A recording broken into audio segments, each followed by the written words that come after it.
बेसब्री से इंतजार कर रहे थे। आज मुख्य चुनाव आयुक्त ने 18वीं लोकसभा के चुनाव के बारे में अधिसूचना जारी कर दी है। इसकी जानकारी हम अपने दर्शकों को देना चाहते हैं। मित्रों, 18वीं लोकसभा 17वीं लोकसभा का कार्यकाल 16 जून 2024 को खत्म होने जा रहा है। इसलिए 18वीं लोकसभा का जो चुनाव होने जा रही है, इसकी अधिसूचना 7 चरणों में ये चुनाव होगा। और अपने बिहार में जो ये चुनाव 7 चरण में पूरे देश में होने वाला है, और जो कि पहला चरण 19 अप्रैल को है, दूसरा चरण 26 अप्रैल को, तीसरा चरण 7 मई को, चौथा चरण का चुनाव 13 मई को होगा, पांचवा 20 मई को, और छठा चरण 25 मई, और सातवां जो चरण होगा 1 जून को होगा, और 4 जून को रिजल्ट की घोषणा की जाएगी।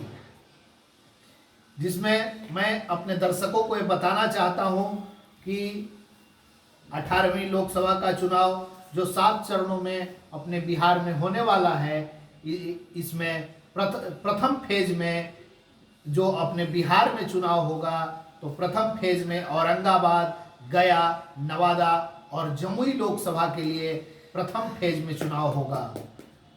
दूसरे फेज में किशनगंज, कटिहार, पूर्णिया, भागलपुर और बांका में चुनाव होगा। तीसरे चरण में झंझारपुर, सुपौल, अररिया, मधेपुरा और खगड़िया।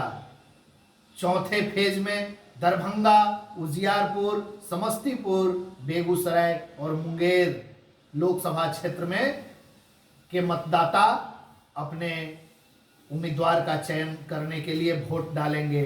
पांचवा फेज सीतामढ़ी, मधुबनी लोकसभा, मुजफ्फरपुर लोकसभा, सारण लोकसभा और हाजीपुर लोकसभा में वोटिंग होगी।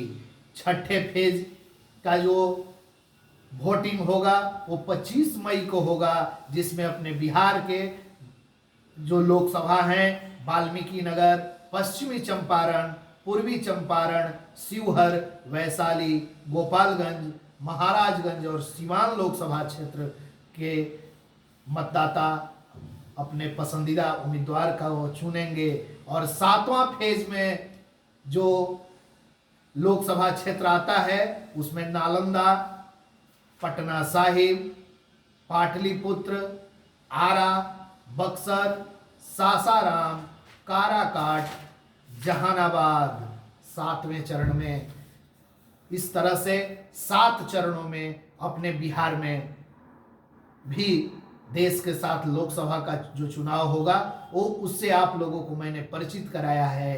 बिहार में जैसा कि आप जानते हैं कि बिहार में 40 लोकसभा का सीट है, और 40 लोकसभा सीटों पर 7 चरण में जो चुनाव होंगे। पहले चरण में 4 लोकसभा क्षेत्र हैं, दूसरे चरण, तीसरे चरण, चौथे चरण और 5वें चरण में 5-5 लोकसभा क्षेत्रों में चुनाव होने हैं।